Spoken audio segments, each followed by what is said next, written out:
दोस्तों, अगर आपने अभी तक इविल नन हॉरर स्टोरी का पार्ट 1 नहीं देखा है तो पहले आप उसे देख लें, वरना ये स्टोरी आपको समझ में नहीं आएगी। पिछली वीडियो में आपने देखा था कि अपना पॉटी बॉय शॉन इस जंगल के रास्ते अपने घर जाने वाला था, लेकिन स्कूटर खराब होने की वजह से वो इस जंगल में फंस गया और कुछ देर बाद वो चर्च की सीढ़ियों पे लेटकर सो गया। लेकिन शॉन गलत वक्त पे सो गया था, क्योंकि तभी इविल नन के आने का वक्त हो गया था। एक जोरदार बिजली चमकी और शॉन उठकर बैठ गया। शॉन समझ गया था कि कोई अंदर आने वाला है।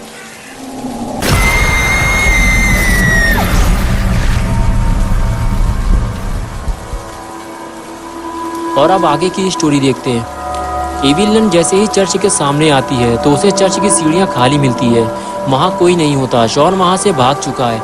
अच्छा हुआ शॉन की आंख सही वक्त पे खुल गई थी, वरना इविल नन शॉन को हैमर से मार मार कर उसका कचूमर निकाल देती।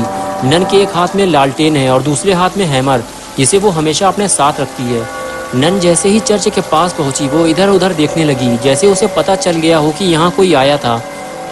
शॉन ये सब पेड़ के पीछे से छुपकर देख रहा होता है।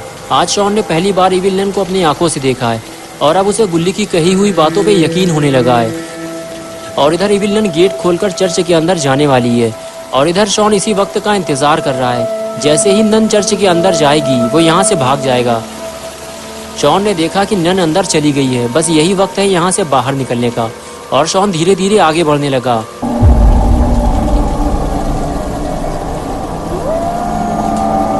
शॉन ने देखा कि गेट खुला हुआ है, नन अंदर जा चुकी है।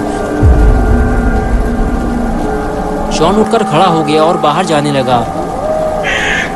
लेकिन अचानक ये क्या हुआ? शॉन बाहर जाते जाते अचानक चर्च के अंदर क्यों जाने लगा? अगर इविल नन ने शॉन को चर्च के अंदर देख लिया तो शॉन बड़ी मुसीबत में फंस सकता है। लेकिन जब शॉन ने चर्च के अंदर आकर देखा तो इविल नन वहाँ नहीं थी। चर्च पूरा खाली था। सामने वाली दीवार पे उल्टा क्रॉस का निशान बना हुआ था।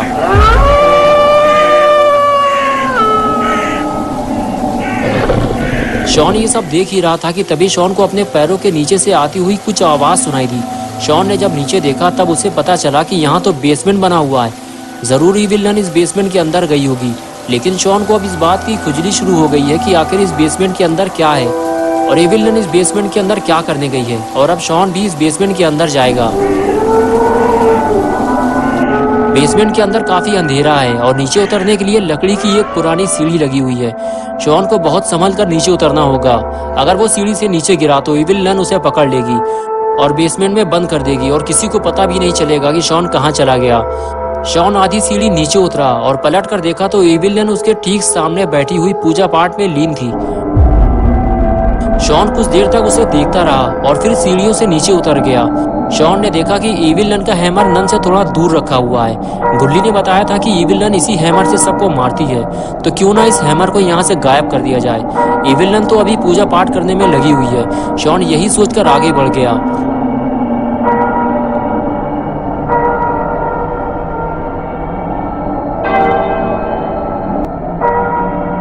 हैमर के पास पहुंचकर शॉन ने हैमर को पकड़ लिया। हैमर काफी भारी था, इसलिए शॉन उसे उठा नहीं पाया और उसे खींचते हुए वहां से दूर ले जाने लगा। शॉन की यही बेवकूफ़ी उसे भारी पड़ने वाली थी। हैमर खींचने की आवाज़ ने नन की पूजा पाठ खराब कर दी। इविल नन ने हैमर ले जाते हुए शॉन को देख लिया है और अब शॉन की खैर नहीं। शॉन ने जैसे ही नन को देखा वो हैमर छोड़ छाड़ कर वहां से भागने लगा, लेकिन नन अब उसे नहीं छोड़ेगी। शॉन ने इविल नन की पूजा खराब कर दी है और अब उसे इसकी सजा मिलेगी। शॉन बेसमेंट से बाहर आया और दोनों हाथों से बेसमेंट का दरवाजा कस के बंद कर दिया और ये सोचने लगा कि अब इविल नन बेसमेंट से बाहर नहीं आ पाएगी। लेकिन शॉन ये भूल गया है कि वो नन कोई इंसान नहीं है, बल्कि वो एक शैतान नन है और वो इंसानों से ज़्यादा ताकत रखती है। और थोड़ी ही देर में शॉन को इस बात का अंदाज़ा होने लगा कि वो इविल नन को बाहर आने से ज़्यादा देर तक रोक नहीं पाएगा, इसलिए वो चर्च से बाहर भाग गया। अगर वो थोड़ी देर और चर्च में रुकता तो इविल नन के हाथों मारा जाता।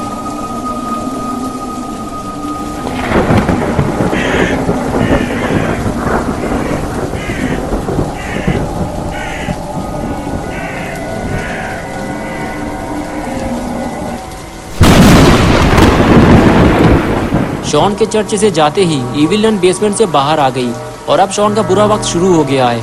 इविल नन शॉन को ढूंढती फिर रही है और अब शॉन इस जंगल से जिंदा बाहर नहीं जा पाएगा। और इधर डरा हुआ शॉन इविल विलन से अपनी जान बचाकर जंगल में मारा मारा फिर रहा है। शॉन अब इस जंगल से बाहर निकलकर अपने घर जाना चाहता है, लेकिन बिना स्कूटर के शॉन ना तो अपने घर जा सकता है और ना ही गुल्ली गुल्ली के पास जा सकता है। शॉन को अपना स्कूटर पैदल खींचते हुए यहाँ से कहीं और ले जाना होगा, वो भी जल्दी, वरना शॉन इस जंगल से कभी बाहर नहीं निकल पाएगा। लेकिन सबसे पहले शॉन को इविल विलन से पीछा छुड़ाना होगा, क्योंकि वो शॉन को ढूंढते हुए इधर ही आने वाली है।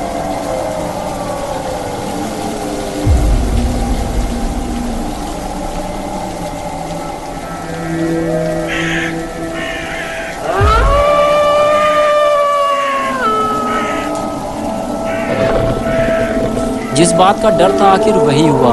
इविल विलन शॉन को ढूंढते हुए बिल्कुल उसके पास आकर खड़ी हो गई। शॉन की जरा सी बेवकूफ़ी उसकी जान ले सकती है, लेकिन शॉन को कुछ समझ में नहीं आ रहा और वो वहाँ से धीरे धीरे भागने लगा। अब कुछ भी हो जाए शॉन अब इस जंगल में नहीं रुकेगा, उसे किसी भी हाल में इस जंगल से बाहर निकलना है और अब वो इस जंगल में कभी वापस नहीं आएगा। शॉन के सामने उसका स्कूटर खड़ा हुआ है और शॉन स्कूटर स्टार्ट करके देखना चाहता है कि अब स्कूटर स्टार्ट होगा या नहीं, लेकिन वो ऐसा नहीं कर सकता। इविल विलन उसके बहुत पास खड़ी हुई है। शॉन डरते डरते स्कूटर के पास गया, स्कूटर को स्टैंड से हटाया और बिना स्टार्ट किए ही धीरे धीरे उसे लेकर वहाँ से खिसकने लगा। शॉन को लगा शायद ये तरीका काम कर जाए और वो इस जंगल से बाहर निकल जाए, लेकिन ऐसा नहीं हो पाया।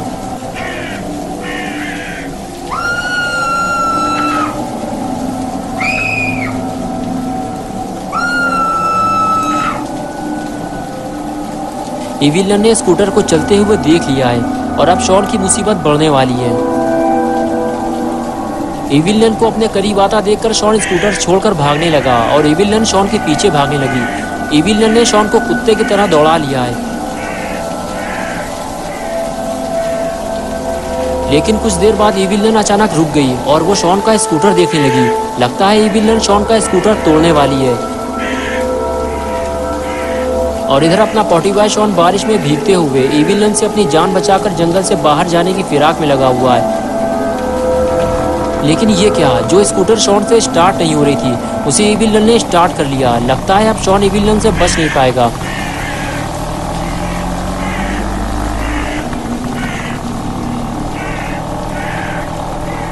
अपना पॉटी बॉय शॉन जंगल से भागते हुए रोड की तरफ आ गया, लेकिन अपना शॉन अकेला नहीं है जो रोड की तरफ आया है। इविल विलन भी शॉन की तरफ स्कूटर लेकर आ रही है। शॉन अब थक चुका है और वो ज़्यादा तेज़ नहीं दौड़ पा रहा है और इसी का फ़ायदा उठाते हुए इविल विलन शॉन के पास पहुंच गई और हथौड़े से शॉन की खोपड़ी बजा दी।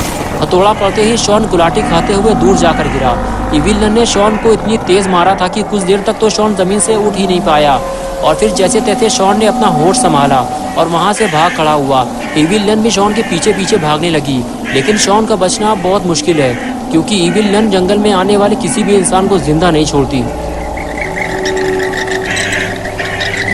शॉन दौड़ते दौड़ते अचानक गायब हो गया और इविल विलन उसे ढूंढने लगी, लेकिन नन को शॉन कहीं दिखाई नहीं दे रहा। वो शॉन को इधर उधर ढूंढती रही और फिर वो आगे चली गई और अपना पॉटी बॉय शॉन पेड़ के पीछे छुपा हुआ था, लेकिन खतरा अभी टला नहीं है। इविल विलन शॉन के बहुत करीब है। शॉन अगर कुछ देर तक पेड़ के पीछे छुपा रहता तो शायद वो बच जाता, लेकिन शॉन ने ऐसा नहीं किया। वो नन को देखकर स्कूटर की तरफ भागा और बस नन ने उसे देख लिया और फिर शॉन को भागने का मौका नहीं दिया।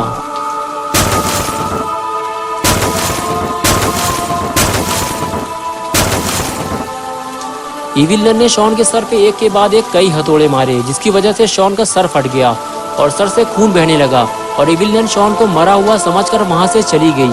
लेकिन शॉन अभी मरा नहीं है, उसके सर पर गहरी चोट लगी है। अगर शॉन को सही वक्त पर मदद मिल जाए तो शॉन बच सकता है। दोस्तों, क्या होगा अब शॉन का? क्या शॉन की मदद के लिए कोई आएगा या फिर शॉन यूं ही पड़े पड़े मर जाएगा? ये हम देखेंगे पार्ट 3 में।